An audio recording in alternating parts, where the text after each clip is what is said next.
Admiral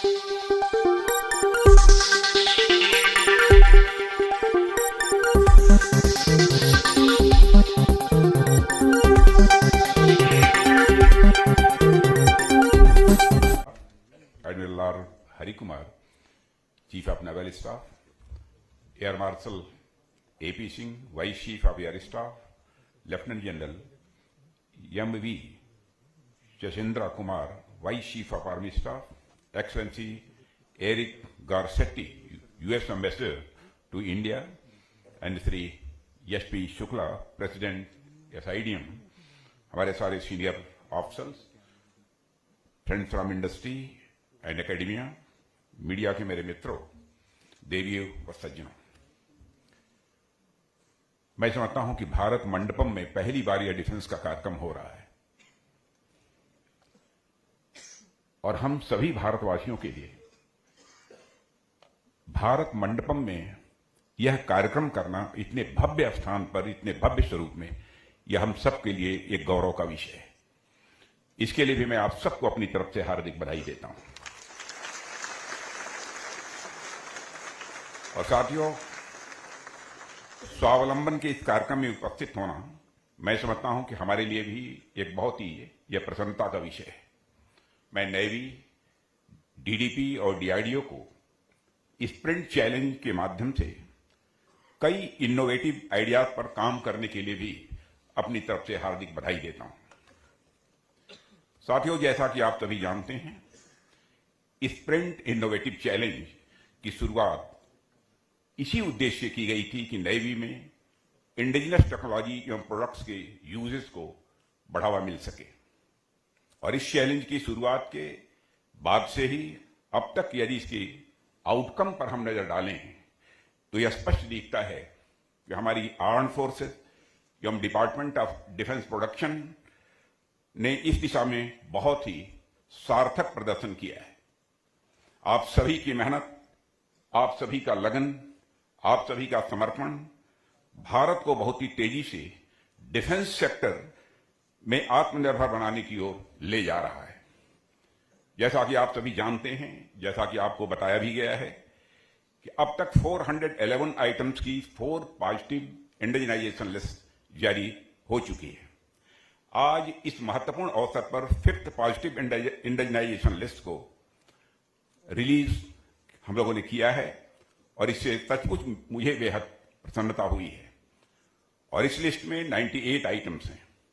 अब कुल 509 items की 5 पॉजिटिव इंडिजिनाइजेशन लिस्ट ये जारी हो चुकी है।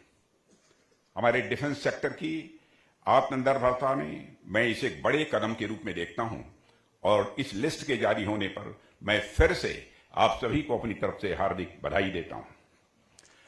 साथियों, जब से हमारी यह गवर्नमेंट बनी है तब से आत्मनिर्भरता का भाव, सेल्फ रिलायंस का भाव हमारे हर प्रयास में यह दिखता है। चाहे वह कोई योजना हो या फिर कोई भी इनिशिएटिव, वह कोई भी मंत्रालय हो या फिर कोई भी सेक्टर, हम अपने कार्यों में यह सुनिश्चित कर रहे हैं कि भारत सभी सेक्टर्स में पूरी तरह से आत्मनिर्भर बने। जब मैं आत्मनिर्भरता शब्द का यहां पर जिक्र करता हूं तो मुझे एक American philosopher Ralph Waldo Emerson की याद आती है। उन्होंने 19th सेंचुरी में सेल्फ रिलायंस के नाम से एक एसे लिखा था और उस एसे में उन्होंने आत्मनिर्भरता तथा अपने द्वारा किए गए प्रयासों के महत्व के बारे में यह लिखा था कि nothing can bring you peace but yourself, that is why insist on yourself, never imitate. साथियों, उनके कहने का अर्थ यह था कि आपके और आपके प्रयासों के अलावा कोई भी चीज आपको शांति किसी भी सूरत में नहीं दिला सकती।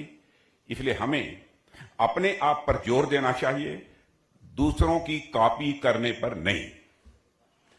और इस बात में सच्चाई भी है। और जब आप दूसरों से चीजों को इंपोर्ट करेंगे या दूसरों की नकल करके अपनी चीज डेवलप करेंगे तो आपको टेक्नोलॉजी तो मिल जाएगी, लेकिन वह खुशी, वह संतोष और वह काबिलियत और आत्मनिर्भरता का भाव आपके अंदर किसी भी सूरत में विकसित नहीं होगा। इसलिए हमने सरकार में आने के साथ ही हर जगह आत्मनिर्भरता के भाव को पुनः जगाने का भरपूर प्रयास किया है। मित्रों, आपने मेरे शब्दों पर ध्यान दिया होगा। मैं आत्मनिर्भरता के भाव को जगाने की नहीं, बल्कि आत्मनिर्भरता के भाव को पुनः जगाने की बात यहां कर रहा हूं। साथियों, भारत हमेशा से ही ज्ञान और नवाचार यानी इनोवेशन के क्षेत्र में यह आत्मनिर्भर रहा है। हमने अपने ज्ञान और नवाचार के माध्यम से न सिर्फ अपनी जनता का विकास किया है, बल्कि हमारे ज्ञान और नवाचार को सीखने देश विदेश से छात्र, यात्री और व्यापारी भी अलग अलग समय पर आए हैं। एक व्यक्ति के रूप में यदि आप स्वयं का आकलन करें तो आप देखेंगे कि आपका मन हमेशा आपको सुंदर बगीचे की ओर ले जाएगा, वह कभी आपको कूड़े के ढेर की ओर नहीं ले जाएगा। तो भारत में यदि इतने सारे छात्र, व्यापारी, यात्री आए तो इसका अर्थ यह था कि हम एक समय पर ज्ञान और नवाचार यानी इनोवेशन के सुंदर बगीचे के रूप में पूरी दुनिया में हम विख्यात थे।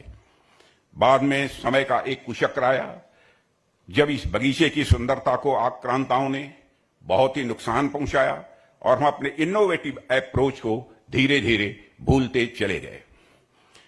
साथियों, ऐसा नहीं है कि हमारे यहां ज्ञान और नवाचार की किसी भी प्रकार की कोई कमी थी, लेकिन आक्रांताओं के कारण भारतीय जनमानस में जो गुलामी की मानसिकता आई, उस मेंटलिटी के कारण हम अपने ही ज्ञान पर संदेह करने लगे थे, अपने ही ज्ञान पर हम संशय करने लगे थे। हमें हर जगह संदेह यानी डाउट होने लगा कि हमारी बनाई चीज सफल होगी भी या नहीं होगी, हम कभी आगे बढ़ भी पाएंगे या नहीं बढ़ पाएंगे। हमने आजादी के बाद पहले 40-50 सालों में अपने राष्ट्र के प्रति ऐसी हीन भावना देखी कि इंपोर्टेड शब्द या हाई क्वालिटी का पर्याय बन गया।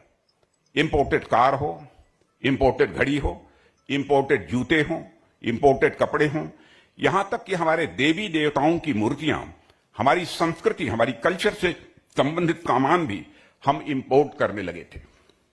साथियों, इसी के साथ साथ जो और बुरा हुआ वह यह कि लोकल शब्द लो क्वालिटी का यह पर्यायवाची बन गया और यह किसी सामान को अपमानित करने के लिए इस्तेमाल किया जाने लगा। कहा जाने लगा कि यह टीवी, यह घड़ी लोकल है तो ज्यादा दिन नहीं चलेगी। यह धारणा बनी हुई थी। एक समाज के रूप में हम शंकालु और संशयी प्रवृत्ति के हो गए थे। भागवत गीता में श्री कृष्ण कहते भी हैं, नायम लोकोस्ति न परो न सुखम संशयात्मन, अर्थात जो संशयी प्रवृत्ति के लोग होते हैं वह न तो इस लोक में और न ही परलोक में यह कभी सुख नहीं पाते हैं।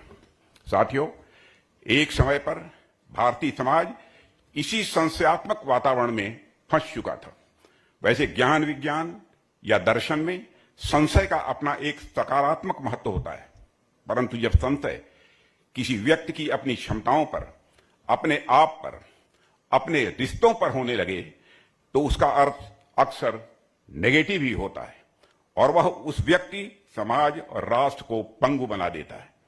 लेकिन धीरे धीरे अब हमें इस गुलामी की मानसिकता से मुक्ति मिल रही है।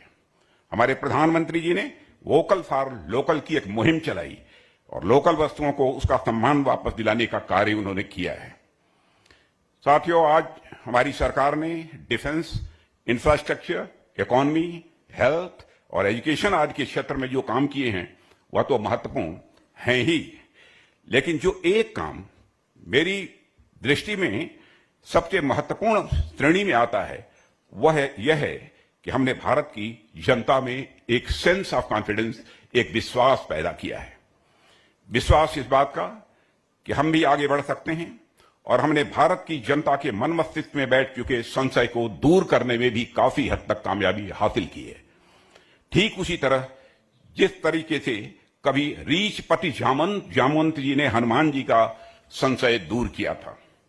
आप सबको तो पता होगा ही, जब हनुमान जी के साथ बानरों का एक दल माता सीता की खोज में निकला था तो सामने अथाह समुद्र को देखकर उन सबके हौसले पस्त हो गए थे। हनुमान जी के अंदर खुद के प्रति भी एक संशय का भाव था। तब उस समय संशय को दूर करने के लिए रीछपति जामवंत ने जो कहा, उसे गोस्वामी तुलसीदास जी ने लिखा है, कहीं रीछपति सुन हनुमाना, का चुप साध रहा बलवाना। यह कहा था, पवन तनय बल पवन समाना, बुद्धि विवेक विज्ञान निधाना। जामवंत जी ने हनुमान जी को उनकी शक्ति का आभास कराया कि आपके अंदर तो बुद्धि विवेक और ज्ञान का भंडार है। दुनिया में ऐसा कौन सा काम है जो भला आपके लिए कठिन हो सकता है। साथियों, यह जामवंत जी ही थे जिन्होंने हनुमान जी के अंदर के संशय को दूर किया था और हनुमान जी उठ खड़े हुए थे। इसलिए आज हमारा युवा अगर उठ खड़ा हुआ है तो इसका एक बड़ा कारण यह भी है कि सरकार ने, हमारे प्रधानमंत्री ने युवाओं के अंदर जो संशय पैदा हुआ था उस संशय को काफी हद तक दूर करने में कामयाबी हासिल की है। और साथियों, जिस प्रकार अपने अंदर की शक्ति को पहचानने के बाद हनुमान जी ने इतना बड़ा रूप धारण कर लिया और इतना बड़ा कार्य किया, वैसे ही मुझे पूरा विश्वास है कि आज हमारा युवा अपने अंदर की शक्ति को पहचान रहा है, अपने अंदर के संशय को वह खत्म कर रहा है, तो निश्चित ही आने वाले समय में वह अपने इनोवेटिव अप्रोच और ज्ञान से भारत के विकास में बहुत ही महत्वपूर्ण भूमिका का निर्वाह करेगा। आप देखें तो डिपार्टमेंट ऑफ डिफेंस प्रोडक्शन भी यही काम कर रहा है।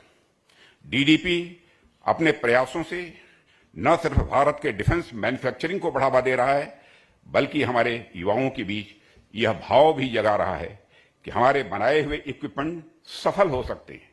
हमारे युवा यानी भारत के भविष्य, अब भविष्य के भारत का निर्माण और अधिक तत्परता के साथ करने की ओर तेजी से आगे बढ़ रहे हैं। इसलिए साथियों, हमें युवाओं को भारत के defence sector, specially defence research and development एवं मैन्युफैक्चरिंग से जोड़ना ही होगा। हालांकि हम आईडेक्स, एनआईआईओ और टीडैक जैसे इनिशिएटिव्स के माध्यम से ऐसा कर भी रहे हैं, लेकिन हमें अपने इन प्रयासों में और तेजी लाने की आवश्यकता है। इस दिशा में डीडीपी ने जो कार्य किया है वह सराहनीय है। सचमुच डीडीपी भारत के उभरते इनोवेटर्स को आईडेक्स का एक मंच प्रदान करके मॉडर्न टेक्नोलॉजी विकसित करने में उनकी सहायता करके स्वावलंबी भारत के निर्माण में एक महत्वपूर्ण भूमिका का निर्वाह कर रहा है। साथियों, हर चीज का एक निश्चित समय होता है और उस समय में वह चीज खिलकर सामने आती है। और इसका उदाहरण आप इस प्रकार से भी समझ सकते हैं कि आप यदि गेहूं के मौसम में धान उगाएंगे तो शायद वह उतना अच्छा न हो, लेकिन यदि आप धान के मौसम में धान पैदा करेंगे अथवा उगाने की कोशिश करेंगे तो वह अधिक खिल कर आएगा। मतलब कोई भी चीज हो, वह एक निश्चित समय, निश्चित एनवायरनमेंट और निश्चित मौसम में ही अपनी पूर्णता के साथ खिलकर वह सामने आती है। भारत में भी अभी इनोवेशन का वही समय चल रहा है। यदि मैं भारत की आर्म फोर्सेस की बात करूं तो उनके पास भी इनोवेशन का एक समय आया है, एक लहर सी चल पड़ी है। और मुझे याद है, मैं बीते कुछ समय में कई बार नेवी, आर्मी, एयरफोर्स तथा और भी अलग अलग स्टेक होल्डर्स के द्वारा आयोजित किए गए कई चैलेंजेस का उद्घाटन करने भी पहले जा चुका हूं। इसलिए मुझे देखकर बेहद प्रसन्नता हो रही है कि वर्तमान में भारत का डिफेंस सेक्टर नवाचार के नाव पर सवार हो चुका है। साथियों, प्रश्न उठता है कि आखिर यह समय आया कैसे, देश की विकास की यह लहर आई कैसे। युवा तो देश में पहले भी थे, इनोवेशन की जरूरत तो पहले भी थी, पर फर्क जो पड़ा है मैं समझता हूं वह है राष्ट्रीय नेतृत्व का। माननीय प्रधानमंत्री जी के नेतृत्व में जो नया भारत निर्मित हुआ है वह किसी भी संशय से मुक्त है, संशय से मुक्त और पूरे आत्मविश्वास से युक्त। यह हमारा देश मिशन मोड में तेजी के साथ आगे बढ़ रहा है। इसके अलावा एक बात है पॉलिसी डायरेक्शन की, चाहे रक्षा विभाग हो या भारत सरकार का कोई अन्य विभाग हो, हमने प्रयासपूर्वक ऐसी नई पॉलिसी बनाई है, चाहे वह नई पॉलिसी हमारी एजुकेशन पॉलिसी हो या फिर इंडस्ट्रीज या इनोवेशन से संबंधित पॉलिसी हो, जो व्यक्तिगत प्रगति एवं राष्ट्रीय विकास के इंसेंटिव्स को अलाइन कर सके। यही इंसेंटिव अलाइनमेंट आईडेक्स के प्रोग्राम डिजाइन में स्पष्ट रूप से यह देखा जा सकता है। जब हमारा यूथ इनोवेशन करता है, नया प्रोडक्ट डेवलप करता है, तो उसका और उसके स्टार्टअप का कैरियर डेवलपमेंट तो होता ही है, उसके साथ साथ देश के डिफेंस इकोसिस्टम का अपग्रेडेशन भी होता है। साथियों, आप लोग लगभग हर महीने नए नए चैलेंजेस शुरू करते हैं और उन पर काम करते हैं। मैं कई बार आप लोगों के बीच आता भी हूं और मुझे अच्छा लगता है यह देखकर कि आप जिस काम को शुरू कर रहे हैं, हमारे युवा अपने इंटेलेक्ट और इनोवेशन के माध्यम से उस काम को पूरा भी कर रहे हैं। मुझे आपके कार्यों को देखकर प्रसन्नता होती ही है, लेकिन साथ ही साथ एक मुखिया होने के नाते मेरी यह जिम्मेदारी भी है कि यदि आपके काम से संबंधित कुछ सुझाव मैं आपको दे सकूं, जिससे आप अपने काम से संबंधित और भी कुछ सुधार ला सकें, तो उस पर भी मैं आपका ध्यान यहां पर आकर्षित करना चाहूंगा। इसलिए मैं अपनी तरफ से एक दो सुझाव आपको देना चाहता हूं। साथियों, जैसा कि मैंने अभी जिक्र किया है, आप रेगुलरली कई इनोवेटिव चैलेंज शुरू करते रहते हैं, लेकिन उसे शुरू करने से पहले आप इस बात का अच्छे से आकलन कर लीजिए, अच्छी तरह मूल्यांकन करिए कि आप जो टेक्नोलॉजी चैलेंज लाने जा रहे हैं, क्या वह टेक्नोलॉजी आज के समय के हिसाब से स्टेट ऑफ द आर्ट है या नहीं है, या फिर अगर आज स्टेट ऑफ द आर्ट है भी तो क्या नियर फ्यूचर में कोई बेटर टेक्नोलॉजी तो एक्सपेक्टेड नहीं है। फिर वह टेक्नोलॉजी मार्केट में पहले से ही कहीं उपलब्ध तो नहीं है। एक फ्रेज है, री इन्वेंशन ऑफ व्हील। कहीं आप व्हील को री इन्वेंट तो नहीं कर रहे हैं। इसके साथ ही वह टेक्नोलॉजी इकोनॉमी के दृष्टिकोण से कितनी वायबल है, इन सब चीजों का भी आप अच्छे से एनालिसिस करें। यह मेरा सुझाव है। यह एनालिसिस आपको आपके रिसर्च एंड डेवलपमेंट एक्सपेंडिचर की बेटर वैल्यू पर मनी देगा। हालांकि मुझे विश्वास है कि आप सब यह करते होंगे, लेकिन मैं चाहता हूं कि इस एनालिसिस के लिए एक कॉम्पिटेंट एंड एम्पावर्ड मैकेनिज्म भी डेवलप किया जाए और हर टेक्नोलॉजी या चैलेंज की शुरुआत से पहले इस प्रकार के एनालिसिस भी किए जाएं। इसके लिए डीडीपी, डीआरडीओ और हमारी तीनों आर्म्ड फोर्सेस मिलकर एक्सपर्ट्स की एक इंडिपेंडेंट बॉडी वो बना सकते हैं। और आपके पास ऑलरेडी ऐसा कुछ ना कुछ मैकेनिज्म मैं मानता हूं कि जरूर होगा। जरूरत है तो इस बात की कि आप उसकी कैपेबिलिटी और एक्सपर्टीज की को रीअसेस करें, ताकि एनालिसिस मैकेनिज्म को और बेहतर बनाया जा सके। साथियों, इसके साथ ही मैं यह भी चाहता हूं कि पिछले कुछ सालों में आप लोगों ने जितने भी चैलेंजेस तैयार किए हैं तथा उन चैलेंजेस के जितने भी विजेता उभर कर सामने आए हैं, आप उनका भी आकलन करें कि जो प्रोडक्ट्स या टेक्नोलॉजी डेवलप हुई है वह मार्केट में कहीं स्टैंड कर भी रही है या नहीं कर रही है। जाहिर सी बात है कि अगर टेक्नोलॉजी और प्रोडक्ट में दम होगा तो वह मार्केट में आगे बढ़ रहे होंगे, नए आयाम पर निश्चित रूप से वह पहुंच रहे होंगे। इसलिए यदि वह मार्केट में स्टैंड कर रहे हैं तब तो ठीक है, लेकिन यदि वह मार्केट में स्टैंड नहीं कर रहे हैं तो उनकी कमियों का आकलन करके हम उस दिशा में सुधार भी कर सकते हैं। हमें देखना होगा कि आईडेक्स में जो चैलेंजेस दिए जा रहे हैं वह सही मायने में चैलेंज हैं भी या नहीं है। मेरा अर्थ यहां पर यह है कि यदि आप 50 चैलेंजेस दे रहे हैं और पूरे 50 चैलेंजेस अचीव हो जा रहे हैं तो इसका तो यही मतलब हुआ कि हमें चैलेंज के लेवल को और आगे बढ़ाने की जरूरत है, जिससे इनोवेशन को और अधिक पुश मिल सके। साथियों, अपने काम का लगातार इवैल्यूएशन, अपने काम का लगातार मूल्यांकन करते रहना हमें लगातार आगे बढ़ाता है। और आपने अच्छे अच्छे शिक्षकों को भी देखा होगा कि वो अपने छात्रों को हर रोज नए चैप्टर पढ़ने के साथ साथ इस बात पर भी वह जोर देते हैं कि छात्र पुराने पढ़ाए गए चैप्टर्स का रिवीजन भी वह करते रहें।